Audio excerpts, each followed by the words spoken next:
We all must remember Abrar Fahad, the martyr who lost his life for protesting against the hegemony of a neighboring country.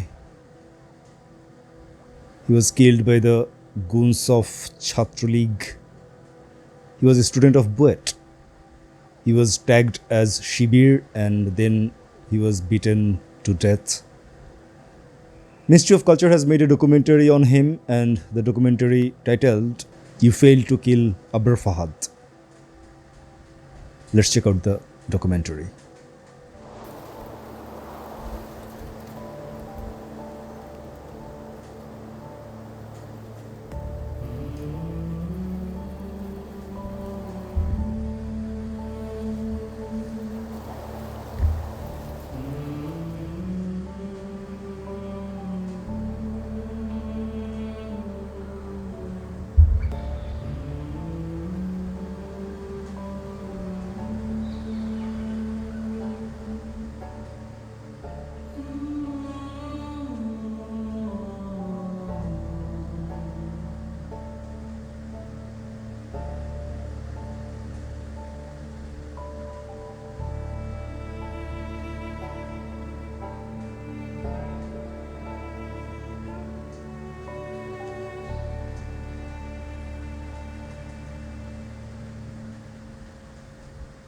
ওরা আমার ছেলেটাকে কত কষ্ট দিয়ে মেরেছে।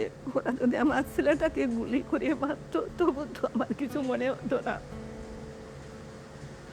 যে গায়ে আমি কোনোদিন কাউকে হাত দিতে দিই নাই, জোর গায়ে দাগ হবে, সেই গাটাকে ও তো কত কত বিক্ষত করে নিয়ে গেছে।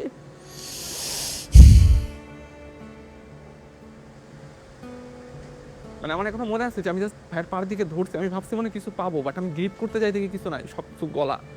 জাস্ট হাত দিতে যাই হচ্ছে আমি জাস্ট গ্রিপ করতে পারছি, এত ওয়েট বাট কোনো কিছু নাই, সব কিছু একদম পুরো বডি গলে গেছে।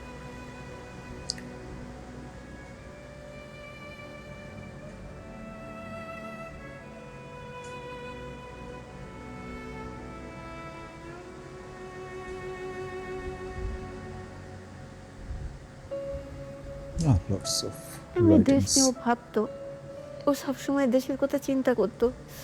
আমি জানি না ওই স্ট্যাটাস আমি নিজেও পড়েছি, সারা দেশবাসী পড়েছে। ওই স্ট্যাটাসের মধ্যে কি এমন ছিল ওদের এত গায়ে লাগছিল আমি জানি না। ও হয়তো দেশের সাধারণ মানুষের জন্য লিখেছিল। ও তো চলে গেছে, তিস্তা নদীর পানির সমাধান কি হয়েছে হয় নাই, কিন্তু কেন লিখছিল আর কেনই বা ওকে এত নির্মমভাবে জীবন দিতে হয়েছে আমি জানি না। 6 তারিখ হচ্ছে সকাল সম্ভবত 9:30টার দিকে বাস ছিল ভাইয়া। তো বাসে হলে আসতে আসতে প্রায় 4:30টার মতো বেজে গেছিলো। তো আম্মু আর কি খাবার দিয়ে দিয়েছিল ভাইয়াকে। তো ভাইয়া ওইগুলা খেয়ে দিয়ে একটু রেস্ট নেওয়ার জন্য আর কি বিছানায় বসছে। তো এর মধ্যে আর কি ভাইয়ার হচ্ছে কাছের বন্ধুরা ভাইয়ের ব্যাচেরই তো এরকম এসে ভাইয়াকে বলছে যে বড় ভাইরা তোকে ডাকছে, একটু উপরে আয় আর সাথে ল্যাপটপ আর মোবাইলটা নিয়ে আয়। ভাইয়া তখন শুনে বলছে কি ব্যাপার, মানে কোনো সমস্যা? তো বলছে আরে আয় উপরে আয়, আসলে মানে জানতে পারবি। তাকে মেনলি ডেকে নেয়, সে আমাদের ইন্ডিয়া বাংলাদেশের যে ডিপ্লোম্যাটিক সম্পর্ক ফেনী নদী নিয়ে মেনলি একটা পোস্ট করে, যেটা ছাত্রলীগের তখনকার যারা নেতাকর্মীরা ছিল তাদের এটা খুব গায়ে লাগে। তো রুমে ডেকে নেওয়ার পর থেকে তাকে বিভিন্ন প্রশ্ন করা হয়, জিজ্ঞাসাবাদ করা হয়, তার ফোন চেক করা হয়, তার ল্যাপটপ চেক করা হয়। এবং তারা যখন তার ফোনে বা ল্যাপটপে তেমন কিছু মানে সলিড কিছু যখন না পায়, তারা যেটা সন্দেহ করে যে সে হয়তো অনেক কোনো কিছু হাইড করছে, তাকে তারপর ফিজিক্যালি টর্চার করা শুরু করা হয়। তাকে থাপ্পড় দেওয়া হয়, স্ট্যাম্প নিয়ে আসা হয় পাশের রুম থেকে, স্ট্যাম্প দিয়ে মানে অমানসিকভাবে খুব বেশি হিট করা হয় এবং একটা পর্যায়ে যে স্ট্যাম্প ভেঙে যায়। এর কিছুক্ষণ পরে আবার আরেকটা স্ট্যাম্প নিয়ে তাকে মারা হয়। তো সে একটা সময় পর সে যে মাটিতে লুটিয়ে পড়ে, সে বমি করে। আম্মু আসলে ওই টাইমে মোটামুটি 9:30টার দিকে হচ্ছে কয়েকবার কল দেওয়ার চেষ্টা করে, কিন্তু আম্মুর কল হচ্ছে ধরে নাই। তো আম্মুর কল না ধরার পরে হচ্ছে আম্মু আমাকে কয়েকবার এসে হচ্ছে বলছে যে কি ব্যাপার, হচ্ছে ভাইরে কল দিতেছি, কল ধরতেছে না কেন? তারপরে হচ্ছে 10:30টার দিকে আবার বলতেছে ভাইয়া কল ধরে না।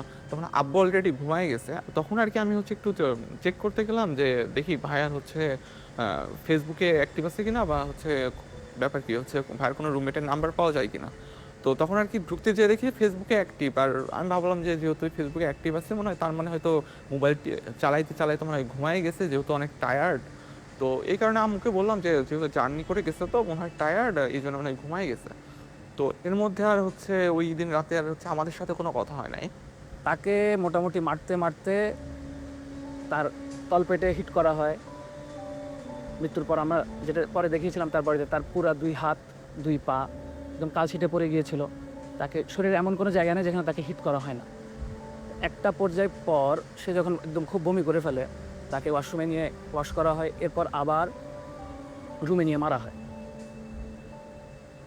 এই মারের মাঝখানে সে আমাদের যারা ব্যাচমেট ছিল, যাদেরকে সে চিনতো, ইভেন তার রুমমেটও ছিল এর মধ্যে, তাদেরকে বিভিন্নভাবে রিকোয়েস্ট করে এবং কনভিন্স করার চেষ্টা করে যে সে আসলে কোনোভাবে কোনো কিছুর সাথে জড়িত না। পরিস্থিতি যখন খুব বেশি খারাপ হয়ে যায়, তারা ফাহাদকে ওয়াশ করে 2011 থেকে 2005 নাম্বার রুমে নিয়ে যায় চ্যাংদোলা করে। 2005-এ নেওয়ার পর তারা ছাত্রলীগের তখনকার নেতাকর্মীরা ঠিক করে যে তাকে যে করেই হোক মানে ডাক্তারের কাছে বা মেডিকেলে নিতে হবে। আবরারকে অ্যারেস্ট করার জন্য তখন অলরেডি পুলিশকে বলে দেওয়া হয়েছিল এবং পুলিশ গেটের বাইরে ওয়েট করছিল। কিন্তু পুলিশকে এই জন্যই তুলে দেওয়া যাচ্ছিল না, কারণ পুলিশ তখন বলেছিল যে হেঁটে যদি আবরার না আসতে পারে তাহলে তারা তাকে রিসিভ করবে না, কারণ তার দায় নেবে না। তারপর যদি কোনো সমস্যা হয় এটার দায় সে নিবে, তারা নিবে না।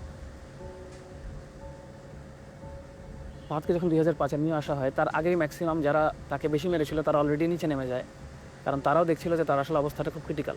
তখন আমাদের ব্যাচেরই কিছু যারা ছাত্রলীগ করতো তারাই এবং এক ব্যাচ সিনিয়র যারা ছিল এরাই বেশি মানে তাকে নিয়ে তখন হসপিটালে নেওয়া না নেওয়া এই কাজগুলো তখন চলছিল। তো সে যখন সিঁড়ির ল্যান্ডিংয়ে পৌঁছায় তখনই সে বলে যে আমাকে নিয়ে ওকে নিয়ে আর টানাটানি না করতে, একটু পানি খেতে চায়। আমার রুম নাম্বার ছিল 2007।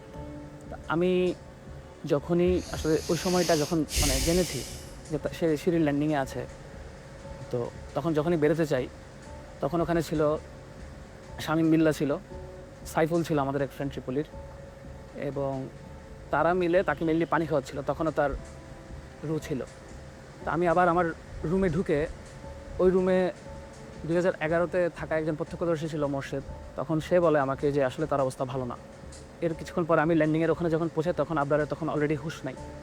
তো তার তখনও এক্সটার্নাল কোনো ব্লিডিং ছিল না, বাইরে কোনোভাবে কোনো ব্লিডিং ছিল না, কিন্তু তার তখন সে সেন্স ছিল না। আমরা ভাবি যে সে বেহুশ হয়ে গেছে হয়তো। তাকে আমরা 3-4 জন মিলে আমরা সিপিআর দিই। তাকে সিপিআর দেওয়ার সময় তার মুখ থেকে যে আওয়াজ বেরোচ্ছিলাম ভেবেছিলাম হয়তো কফ আটকে গিয়েছে। তো বসে তারপর কিছুক্ষণ পিঠের উপর বাড়ি দিতে থাকি, হয়তো ভাবি যে আসলে কফটা ক্লিয়ার হবে। এর কিছুক্ষণ পর ডাক্তার আসে। ডাক্তার যখন আসে তখন আমরা বারবার রিকোয়েস্ট করতে থাকি যে ওকে আমরা হাসপাতালে তাড়াতাড়ি নিয়ে যাই। আমি সেদিন রাতে ইমার্জেন্সি ডিউটিতে কর্মরত ছিলাম। তো রাত আনুমানিক 3টার দিকে আমি স্টুডেন্টের পক্ষ থেকে একটা কল পাই ল্যান্ড ফোনে, এবং আমাকে বলে যে একজন ছাত্র খুব অসুস্থ, আপনি একটু তাড়াতাড়ি হলে আসেন। অ্যাম্বুলেন্সে করে আমি শেরেবাংলা হলে যাই। যাওয়ার পরে আমি শেরেবাংলা হলের প্রথম তলা এবং দ্বিতীয় তলার মাঝখানে সিঁড়িতে আবরার ফাহাদকে ওখানে রেখে রাখা সহ অবস্থায় দেখতে পাই। পরে আমি তাকে পরীক্ষা নিরীক্ষা করি। পরীক্ষা নিরীক্ষা করার পর আমি দেখতে পাই যে সে মৃত, এবং পরীক্ষার সময় তার যখন পালস ব্লাড প্রেশার যখন চেক করি তো তখন দেখি যে তার শরীরের মধ্যে অনেক আঘাতের চিহ্ন। তারপর এখানে তার কাপড় চোপড়ও দেখলাম যে ভিজা, এবং পুরো শরীর তার একদম ঠান্ডা হয়ে গেছে। পরে আমি যখন নিশ্চিত হলাম যে সে মারা গেছে, আমি ছাত্রদেরকে বললাম তো সে তো বেঁচে নাই। এই কথা বলার সাথে সাথে আমার আশেপাশে যে সমস্ত ছাত্ররা এতক্ষণ ভিড় করেছিল সবাই যার যার মতো পালিয়ে চলে গেল। কিছুক্ষণ পরে তখন তৎকালীন একজন ছাত্রনেতা সে ওখানে আসে এবং আমাকে পরিচয় দিয়ে আমার সাথে কথা বলতে শুরু করে। বলে যে এই আবরার ফাহাদের অনেক শ্বাসকষ্ট ছিল, তো সে হঠাৎ করে অসুস্থ হয়ে পড়ছে, তো আপনি তাকে মেডিকেলে নিয়ে যান। তা আমি তাকে বললাম যে দেখো সে তো মারা গেছে, তাকে আমি মেডিকেলে নিয়ে কী করবো? মেডিকেলে তো আমি তাকেই নিব যে অসুস্থ, যার চিকিৎসা দরকার। পরে আমি হলের প্রভোস্ট স্যারকে ফোন দিই এবং ডিএসডব্লিউ স্যারকে ফোন দিই। ইতিমধ্যে ছাত্ররা যখন দেখছে যে আমি তাকে নিচ্ছি না, ওরা নিজেরা গিয়ে অ্যাম্বুলেন্স থেকে ট্রলিটা নামায় নিয়ে এসে তারা নিজেরাই আবরার ফাহাদকে ট্রলির উপর উঠে নিচতলায় করিডোরের সামনে তাকে রাখি। In the mean time DSW sir চলে আসেন, প্রভোস্ট স্যারও চলে আসেন। ওনাদেরকে আমি বললাম যে দেখেন ও তো মৃত। তো তখন পুলিশকে ফোন দেওয়া হয় এবং চকবাজার থানা থেকে পুলিশ চলে আসে অল্প সময়ের মধ্যে। আসার পরে পুলিশ তাকে নিয়ে তার সুরত হাল রিপোর্ট করে।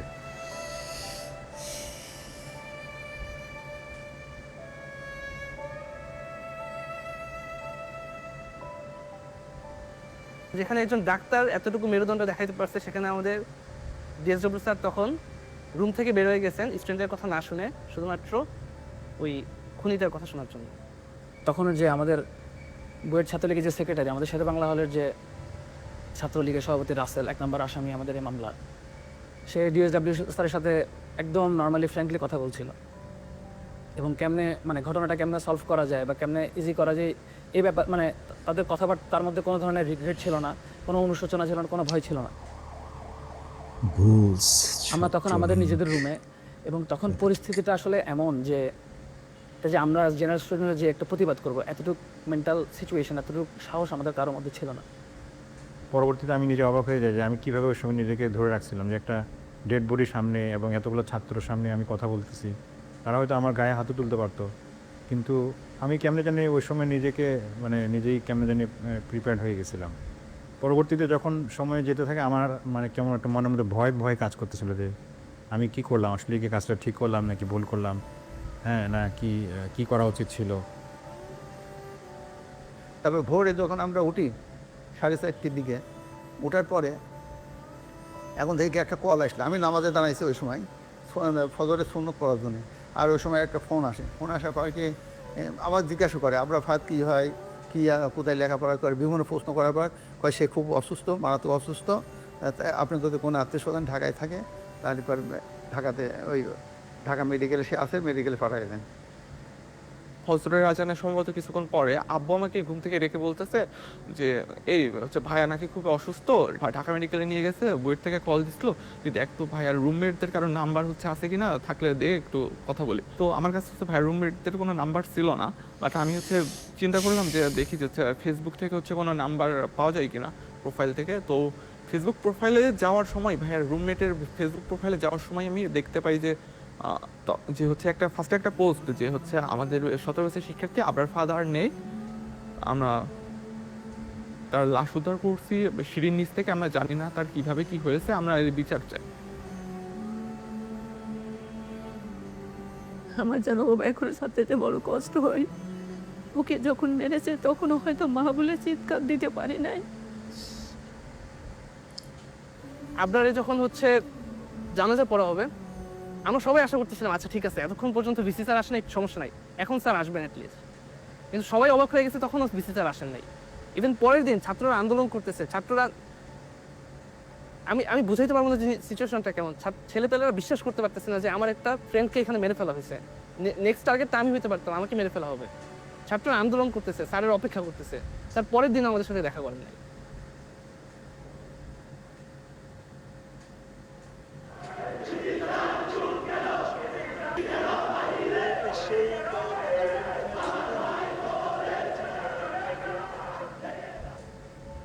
ইভেন আমরা একটা মিটিং করি ভিসি স্যারের সাথে তখন 11 অক্টোবর।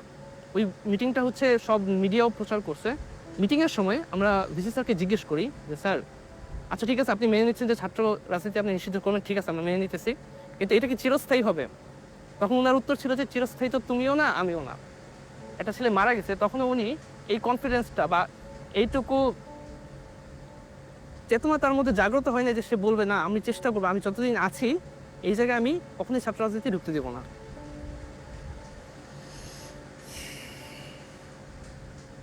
আমার জানা মতে প্রত্যেকটা পাবলিক বিশ্ববিদ্যালয়ে একটা টর্চার সেল ছিল।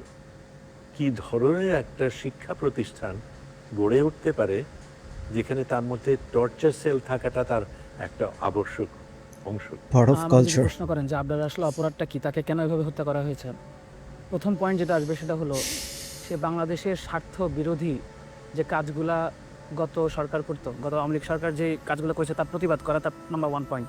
ধর্ম পালন আর দেশের স্বার্থে কথা বলার বাইরে আসলে আবরার ফাদারের আর কোনো অপরাধ ছিল হচ্ছে কাইন্ড অফ, যদি বলি এই বাংলাদেশে জন্ম নেওয়া কাইন্ড অফ জিনিসটা আসলে এরকমেরই হয়ে গেছে, আর বইটা ভর্তি হওয়া। Yeah. All of those are ছাত্রলীগের crimes. যে ইয়েটা যে ক্যারেক্টারিস্টিক্স ছিল সেটা হলো তাদের মতের বিরুদ্ধে যাওয়া যাবে না, এবং কেউ যদি তাদের মতের বিরুদ্ধে যায় তাদেরকে বিভিন্ন রকম করে ট্যাগিং করা হতো, এবং তাদের সবচেয়ে প্রিয় ট্যাগিং ছিল শিবির ট্যাগিং। ছাত্রলীগ আসলে আবরারকে শিবির ট্যাগ দিয়ে তাকে হত্যা করার একটা এক্সকিউজ পায় এবং তাকে শেষ পর্যন্ত হত্যা করে। ভাইয়ার মাধ্যমে জানতে পারবে যে আমাদের ইন্ডিয়ার যে বঞ্চনা, শোষণ বঞ্চনার কারণে আমাদের যে দেশের যে স্বাধীনতা বা সার্বভৌমত্ব কতটুকু ছিল এটা দেশের মানুষ জানতে পারছে। আর আশা করি যে ভবিষ্যতে দেশের মানুষ এই ব্যাপারটা নিয়ে সচেতন হবে। ভারতীয় আধিপত্যবাদের যেই রোলটা প্লে করতো আওয়ামী লীগ, এটা যারাই এক্সপোজ করতো বা যারা এটাই পাবলিকলি এক্সপ্রেস করতো, এটা আওয়ামী লীগের আসলে সহ্য হতো না। তো রুট লেভেলে ছাত্রলীগকে দিয়েই যারা এরকম প্রতিবাদ করতো তাদের শাস্তা করা হতো, এবং আমি মনে করি আবরারের যে হত্যাকাণ্ড এটা এরকমই একটা শাস্তা।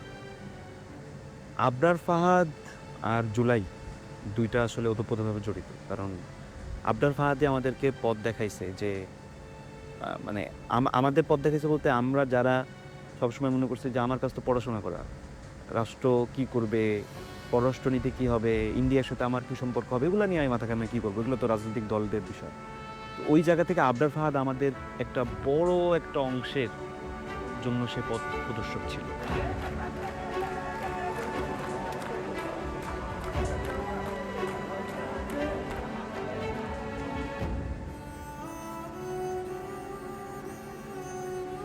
ওরা বলে যে আমাদেরকে আবরার পথ দেখায় দিয়ে গেছে, এটা মনে হয়তো আল্লাহ তাআলারই ইচ্ছেটা। তো আমাদের এই ভারতীয় আধিপত্যবাদ এবং আওয়ামী ফ্যাসিজমের এগেনস্টে এবং এই ছাত্রলীগ যে একটা সন্ত্রাসী সংগঠন, সেই সন্ত্রাসের এগেনস্টে কথা বলার পর্যন্ত পৌঁছাতে অ্যাকচুয়ালি আবরার ফাহাদকে জীবন দিতে হয়েছে। এবং এই যে জুলাই গণঅভ্যুত্থান হয়েছে, ফাহাদ এভাবে যদি আসলে আবরার ফাহাদ মারা না যেত, তাহলে আমাদের সাধারণ ছাত্রদের যে চৈতন্যটা এত বড় নাড়া আসলে খেত না। এবং এই জুলাই গণঅভ্যুত্থানে আবু সাইদ মারা যাওয়ার আগ পর্যন্ত আমাদের ইমাম কে ছিল? আমাদের ইমাম ছিল আসলে আবরার ফাহাদ। এই অবদানের ফলেই কিন্তু এই অভ্যুত্থানের ক্ষেত্র প্রস্তুত হয়েছে।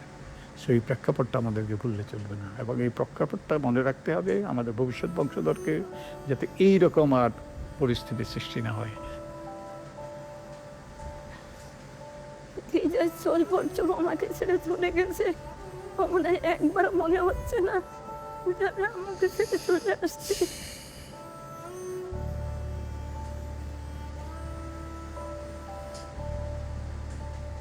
Oh, he got the Independence Award this year. Abrar ফাহাদকে স্বাধীনতা পদক দেওয়া হয়েছে, এটা তো গুরুত্বপূর্ণ জিনিস।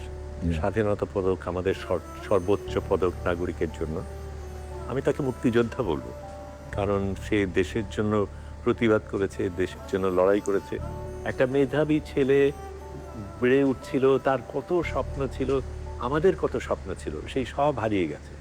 সেটাকে একটা পুরস্কার দিয়ে সেটা করা যাবে না, তবে এটাকে যে স্বীকৃতি দেওয়া হয়েছে সেটা আমি সাধুবাদ জানাই। সবচাইতে ভালো স্বীকৃতি কিনা আমি জানি না। আমি মনে করি যদি সত্যিকার অর্থে আমরা দেশটাকে বদলাতে পারি, এমন একটা দেশ গড়তে পারি যেখানে আরেকবার আবরার ফাহাদের মতন আরেকজন জান দেবে না, সেটাই হবে তার জন্য সবচেয়ে বড় পুরস্কার।